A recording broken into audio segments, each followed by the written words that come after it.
Assalamualaikum dan salam sejahtera. Berita tengah hari edisi 3 Ogos anda bersama saya Syuhaida Arifin. Antara paparan menarik hari ini, aliran trafik seluruh negara semakin meningkat.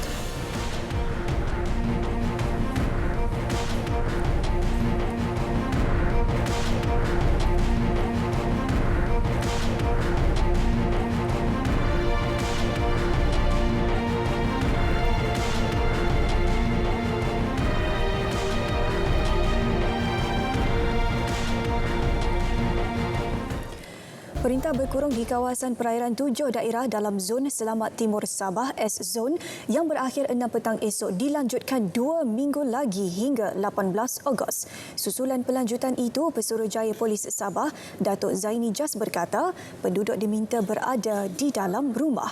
Juga tidak dibenarkan memasuki kawasan perairan terbabit antara 6 petang hingga 6 pagi sepanjang tempoh berkenaan. Perintah berkurung itu meliputi kawasan perairan Tawau, Sempurna, Kunak, Lahad Datu, Kinabatangan, Sandakan dan Beluran. Katanya perintah berkurung itu dilanjutkan bagi memastikan kawasan perairan berkenaan tidak diceroboh oleh pengganas yang mengancam keselamatan penyelidik antarabangsa yang menjalankan penyelidikan dan pelancong asing di Pulau Peranginan. Datuk Zaini berkata, berdasarkan maklumat, kumpulan militan Abu Sayyaf dan mereka yang menjalankan kegiatan menculik untuk mendapatkan wang tebusan dari selatan Filipina masih cuba menceroboh bagi melakukan penculikan serta jenayah rentas sempadan. Perintah itu juga bagi memudahkan penguatkuasaan dan pemantauan terhadap pergerakan bot. Kuasa juga diberi kepada semua ketua polis daerah di S-Zone mengeluarkan permit kepada pemohon yang layak bagi aktiviti perikanan atau ada keperluan mendesak untuk melalui kawasan perintah berkurung. Kerajaan Brunei Darussalam bersetuju menangguhkan pelaksanaan caj keluar dan masuk ke negara itu berikutan permintaan daripada Kerajaan Negeri Sarawak. Menurut timbalan Ketua Menteri Datuk Amar Awang Tengah Ali Hassan, perintah itu sepatutnya dilaksanakan semalam namun ditunda pada 1 Oktober depan. Penangguhan bagi membolehkan rundingan dalaman dan perbincangan bersama Kerajaan Malaysia dengan lebih teliti.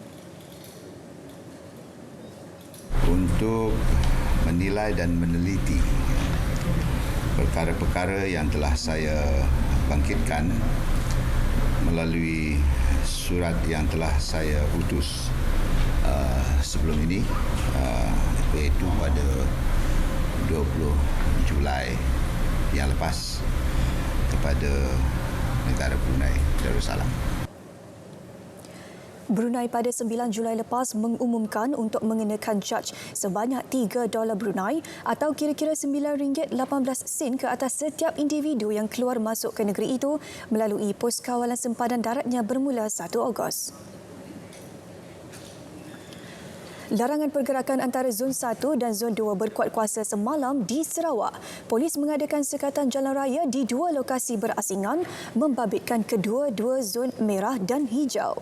Menurut timbalan Pesuruhjaya Polis Sarawak, Datuk Dev Kumar, sekatan pertama dilakukan di kilometer 73 Jalan Seri Aman Kuching, manakala lokasi kedua di pengkalan Feri Triso. Tinjauan mendapati orang ramai yang ingin merentasi zon terbabit memiliki dokumen kebenaran daripada pihak polis. Namun pengguna jalan raya yang tidak mempunyai permit kebenaran akur dengan arahan untuk berpatah balik. Zon 1 meliputi Kuching, Samarahan dan Serian yang juga dikategorikan sebagai daerah merah kuning. Zon kedua melibatkan daerah hijau dan larangan pergerakan ini berkuat kuasa hingga 14 Ogos depan. Aliran trafik di beberapa lebuh raya utama seluruh negara sudah mula bergerak perlahan sejak pagi tadi, berikutan orang ramai bergerak pulang ke ibu kota selepas cuti perayaan Aidiladha. Untuk mengetahui keadaan terkini, kita bersama Muhammad Ashraf Ishak yang kini berada di Pusat Pengurusan Trafik Lembaga Lebuh Raya Malaysia, Bangi. Silakan Ashraf.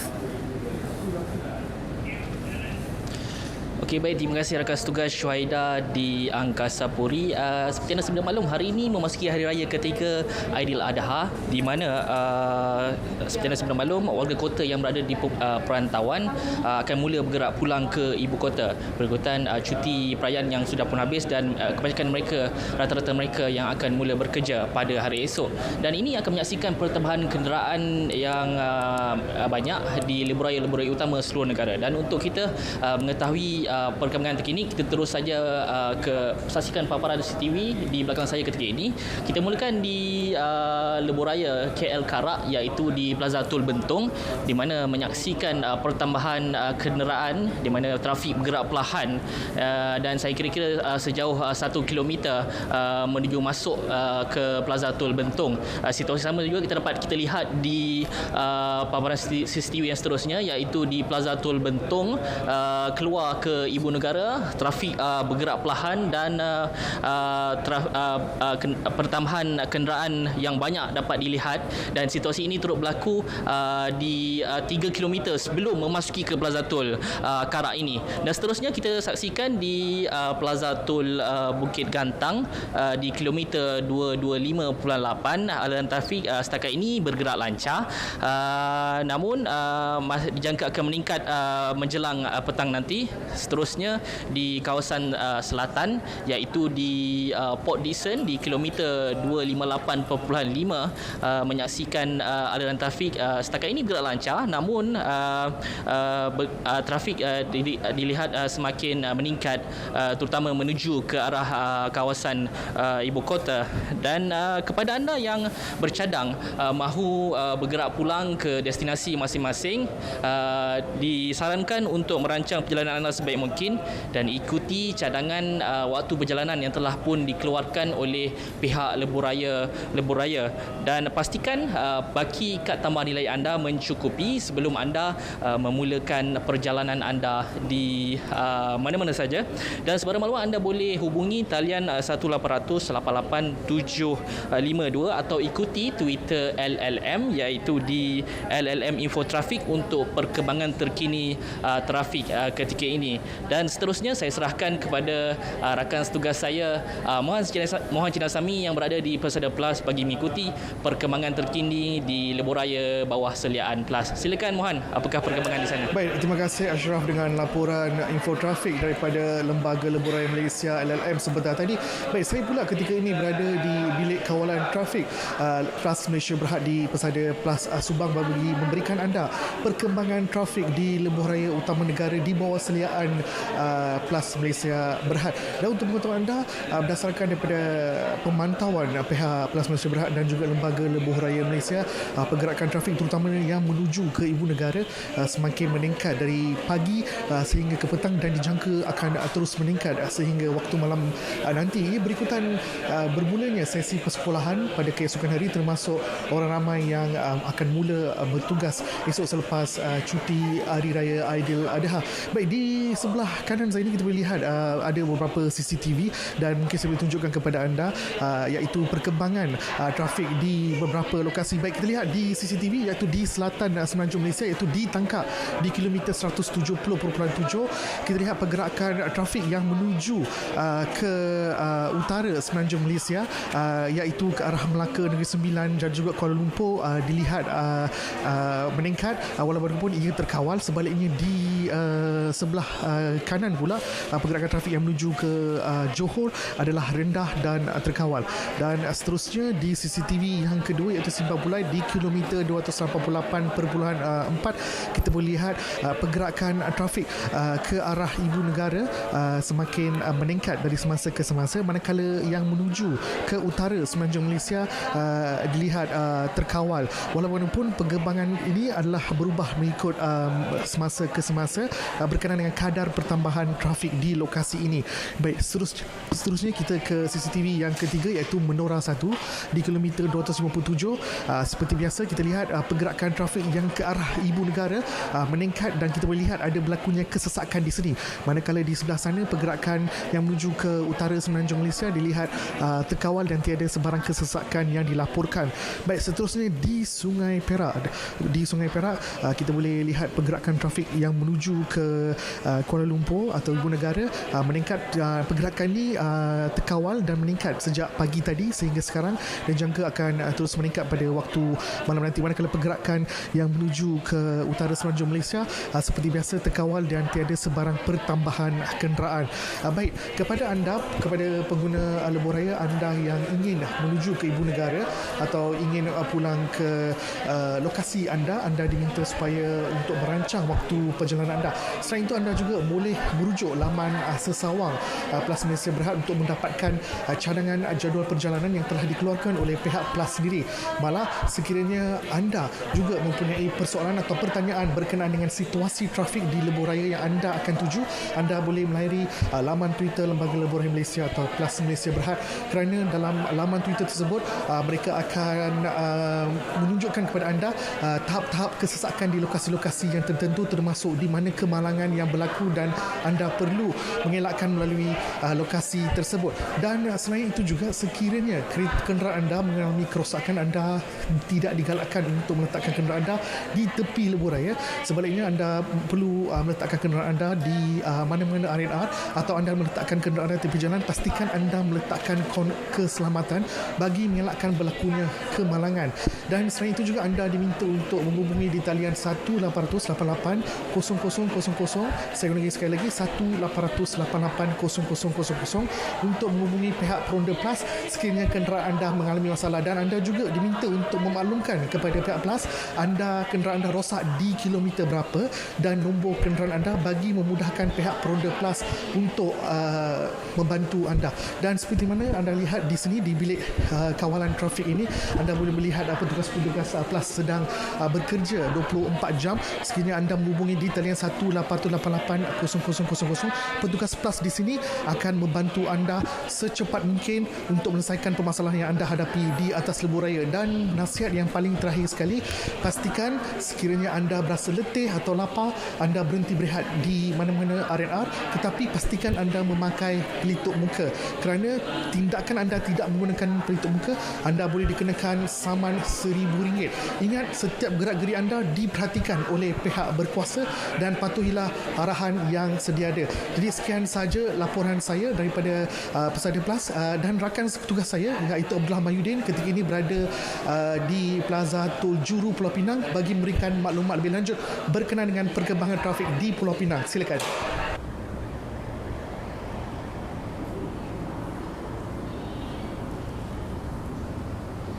Rakan tugas Mohan di Persada Plus, tengah hari panas-panas ni kalau kena air kelapa sedap juga kan. Tapi tak apa, itu satgi kita cari. Hari ini berlintas langsung di Plaza Tujuru bersama saya Abdullah Mahyudin lagi. Dan hari ini kalau anda dapat saksikan, saya sebenarnya berada di arah keluar ya, iaitu arah utara menuju ke selatan. Tidak berlaku sebarang kesesakan di sini. Kalau anda dapat lihat, arah masuk arah utara menuju ke selatan sebenarnya berlaku kesesakan dan aliran trafik bergerak sedikit perlahan. Berdasarkan maklumat daripada pihak Plus, sebenarnya aliran trafik bergerak perlahan dari Bertam lagi ya, dan Bertam ke Plaza Tujuru ini kira-kira 10 km lebih lagi saya rasa. Sudah pun aliran trafik bergerak perlahan. Dan sepanjang perjalanan saya daripada Jawi Pulau Pinang ke Plaza Tujuru tadi, memang berlaku kesesakan daripada Jawi hinggalah ke Plaza Tujuru ini. Dan saya ambil kesempatan ini untuk menasihatkan kepada anda pengguna-pengguna yang mana nak pulang habis raya, nak pulang ke ibu kota untuk melaksanakan tuntutan kerja, pastikan rancang waktu perjalanan anda dan pastikan kesesakan yang berlaku ini bukanlah berpunca daripada anda yang tidak mempunyai nilai kad Touch 'n Go yang mencukupi. Pastikan nilai kad Touch 'n Go mencukupi, RFID anda berfungsi dengan baik, dan yang mana yang menggunakan Smart Tag teruskan, dan guna RFID itu boleh teruskan mudah, cepat dan selamat. Dan sedikit nasihat untuk anda yang mana sedang bergerak ataupun mahu merancang pulang ke ibu kota, pastinya ada pantun pesak-pesak kurung kebaya, ada satu berwarna ungu, bersesak-sesak di lebuh raya, letih memandu, R&R menunggu. Yang mana letih memandu bolehlah berhenti berehat sebentar di yang R&R yang tersedia yang berdekatan dengan anda. Dan saya kira setakat itu dahulu lintas langsung di Plaza Tujuru, dan saya kira difahamkan rakan tugas di Johor Selatan Tanah Air sudah pun bersedia. Akila yang berada di Plaza Tur Skudai. Silakan Akila, mini love untuk Akila.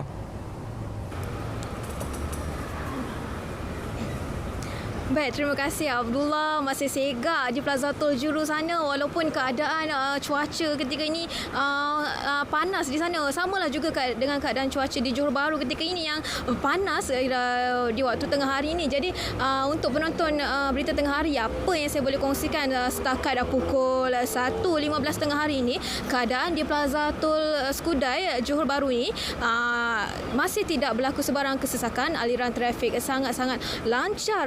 Dan namun apa yang saya dapat kongsi tadi, terdapat beberapa kenderaan mungkin baki kat touch and go mereka tak mencukupi, jadi terdapatlah sedikit kesesakan di beberapa kaunter. Namun kesesakan yang lebih dijangkakan berlaku pertambahan kenderaan menjelang mungkin pukul 4 hingga 5 petang nanti, memandangkan seperti sebelum-sebelum ini, memandangkan ramai yang memilih untuk pulang ke rumah masing-masing pada hari ini, memandangkan esok telah mula bekerja dan anak-anak pun telah mula bersekolah.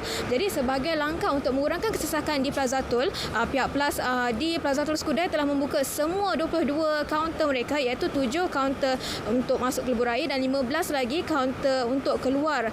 Dan langkah lain yang diambil adalah menutup lorong tambah nilai. Jadi pengguna turut sama-sama diseru supaya membantu pihak PLAS dan juga membantu mengurangkan kesesakan dengan memastikan baki touch and go masing-masing mencukupi tambah nilai, sebab ada 11,000 kaunter tambah nilai di seluruh negara, termasuk di stesen-stesen minyak, boleh juga tambah nilai di mesin ATM dan juga kedai-kedai serba neka. Dan diingatkan kita masih lagi dalam tempoh COVID-19, jadi penutupan lorong tambah nilai itu juga untuk mengurangkan kontak antara pengguna dan juga kepada antara petugas di lebuh raya.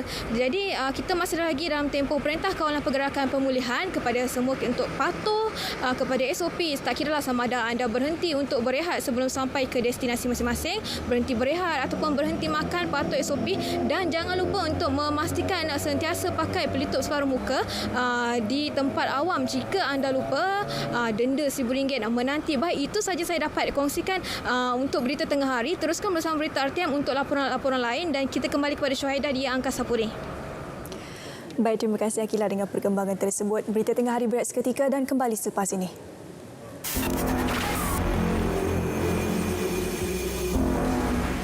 Pemakaian pelitup separuh muka boleh mengurangkan 60% risiko jangkitan COVID-19 berbanding mereka yang tidak memakainya. Mulai 1 Ogos 2020, orang ramai diwajibkan untuk memakai pelitup separuh muka terutamanya di kawasan seperti pengangkutan awam, lokasi sesak dan juga tumpuan awam. Dan orang ramai boleh didenda RM1,000 di bawah Akta 342, iaitu Akta Pencegahan dan Kawalan Penyakit Berjangkit 1988 jika gagal mematuhi peraturan ini. Langkah pemakaian pelitup separuh muka 3 lapis. Yang pertama, pastikan bahagian berwarna berada di luar, bahagian putih berada di dalam dan kepingan logam itu diletakkan di atas hidung. Yang kedua, pegang tali gelung, letakkan di telinga masing-masing. Yang ketiga, pastikan hidung dan juga mulut ditutup sepenuhnya. Dan yang terakhir, gunakan kedua-dua tangan untuk membentuk kepingan logam mengikut bentuk hidung masing-masing. Jadi jom kita putuskan rantaian COVID-19.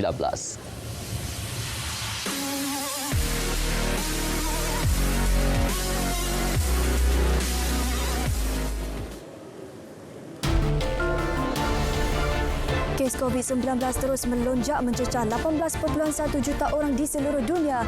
Laporan lanjut seketika nanti.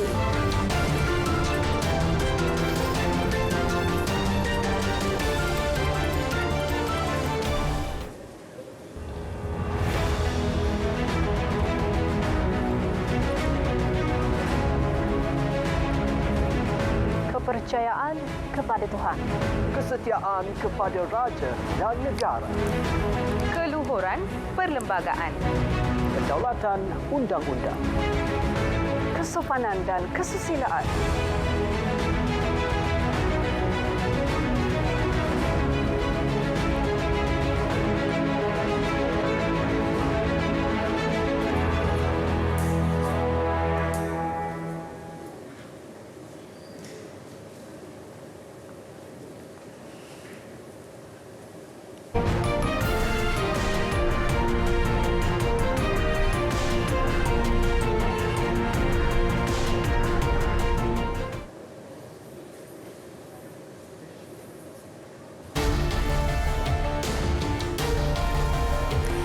Perhubungan Kesihatan Sedunia WHO memberi amaran pandemik COVID-19 mungkin akan mengambil masa lebih lama lagi berikutan ingin menilai semula keadaan semasa. WHO juga memberi amaran bahawa akan wujud risiko tekanan dalam konteks sosioekonomi. Setakat ini 18.1 juta orang di seluruh dunia telah dijangkiti dengan angka maut menghampiri 689,000 orang. Sementara itu, kes coronavirus melonjak mendadak di Iraq ekoran kekurangan bekalan peralatan pelindungan diri. Laporan mendakwa jumlah kes sebenar berkali-kali lebih tinggi daripada angka yang dilaporkan, iaitu kira-kira 50,000 jangkitan dengan hampir 2,000 kematian. Jurucakap Kementerian Kesihatan Iraq memberitahu rusuhan tercetus di Hospital Al-Hussein minggu lalu apabila perusuh datang dan merampas tabung oksigen untuk ahli keluarga mereka setelah menyedari hospital itu hampir kehabisan bekalan oksigen. Rusuhan turut tercetus di Pelabuhan Basra, ekoran ketidakcekapan kerajaan menangani kesan COVID-19. Di wilayah selatan Dikar, sebuah kilang pemerintah pembekal tabung oksigen turut diserbu selepas kerajaan memaklumkan akan mengimport oksigen dari Iran. Ini pula di Indonesia, kes melonjak kepada 109,000 orang setelah 1,560 kes baru dilaporkan dalam tempoh 24 jam. Kira-kira 57,000 pesakit masih dipantau. Setakat semalam, 62 lagi kematian berlaku menjadikan jumlah keseluruhan kematian di Republik itu kini meningkat kepada 5,193 orang. Dalam tempoh 24 jam itu, Provinsi Jakarta mencatatkan kes positif baharu tertinggi iaitu 368 kes. Ini diikuti Jawa Timur 235, Jawa Tengah 143 dan selebihnya di wilayah lain. 13 maut dalam tragedi tembakan Rambang di Republik Demokratik Kongo. Antara yang terbunuh seorang kanak-kanak perempuan berumur 2 tahun dan 7 wanita. Suspek merupakan seorang askar mabuk melepaskan tembakan berkenaan. Kejadian berlaku lewat Khamis di Sangge di wilayah Uvira di wilayah Kivu Selatan. Menurut jurucakap tentera, tembakan turut mencederakan 9 yang lain hingga mencetuskan rusuhan. Penduduk bertindak menghalang jalan menggunakan batu dan tayar yang dibakar. 12 mayat mangsa turut dibariskan di jalan tersebut. Bagaimanapun, keadaan dapat diredakan hasil perbincangan antara wakil penduduk bersama pegawai tentera dan anggota PBB.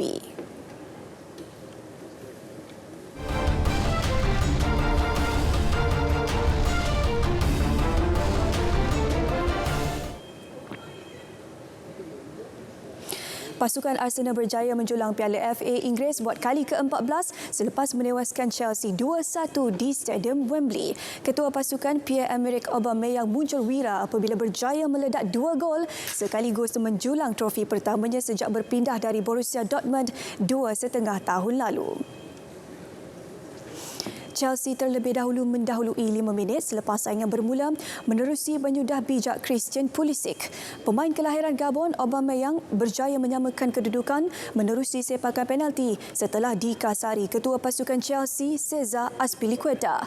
Aubameyang sekali lagi memainkan peranannya apabila menunjukkan penyudah berkelas dunia pada babak kedua sekaligus mengesahkan kemenangan buat The Gunner. Kemenangan itu turut mengesahkan tempat Arsenal di Liga Eropah musim depan selepas mereka gagal menyertai kejohanan Eropah apabila menamatkan saingan Liga Perdana Inggeris EPL di tangga ke-8.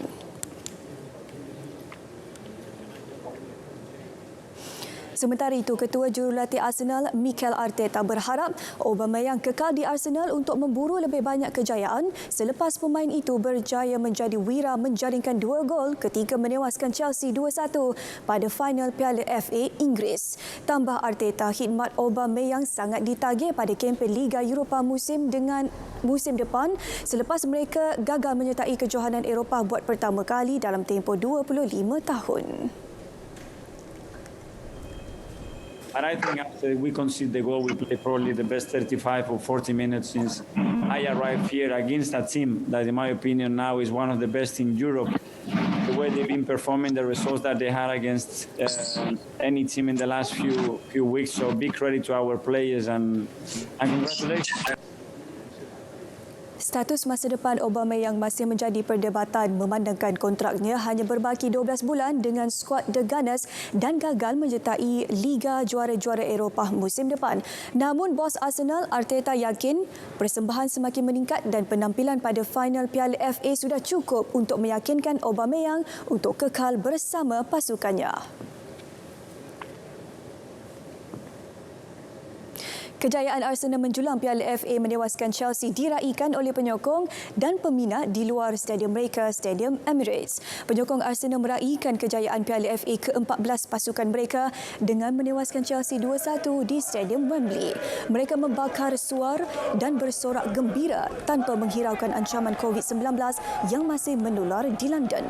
Arsenal kini telah memenangi 4 Piala FA dalam tempoh 7 tahun. Beberapa minggu lalu, The Gunners menunjukkan prestasi mengagumkan apabila berjaya menewaskan juara baru saingan Liga Perdana Inggeris Liverpool dan menamatkan impian Manchester City untuk mempertahankan Piala FA.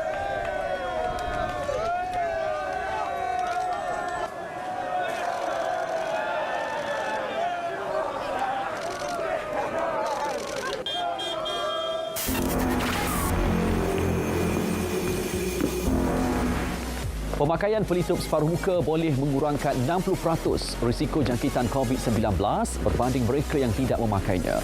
Mulai 1 Ogos 2020, orang ramai diwajibkan untuk memakai pelitup separuh muka terutamanya di kawasan seperti pengangkutan awam, lokasi sesak dan juga tumpuan awam. Dan orang ramai boleh didenda RM1,000 di bawah Akta 342 iaitu Akta Pencegahan dan Kawalan Penyakit Berjangkit 1988 jika gagal mematuhi peraturan ini. Langkah pemakaian pelitup separuh muka 3 lapis. Yang pertama, pastikan bahagian berwarna berada di luar, bahagian putih berada di dalam dan kepingan logam itu diletakkan di atas hidung. Yang kedua, pegang tali gelung, letakkan di telinga masing-masing. Yang ketiga, pastikan hidung dan juga mulut ditutup sepenuhnya. Dan yang terakhir, gunakan kedua-dua tangan untuk membentuk kepingan logam mengikut bentuk hidung masing-masing. Jadi jom kita putuskan rantaian COVID-19.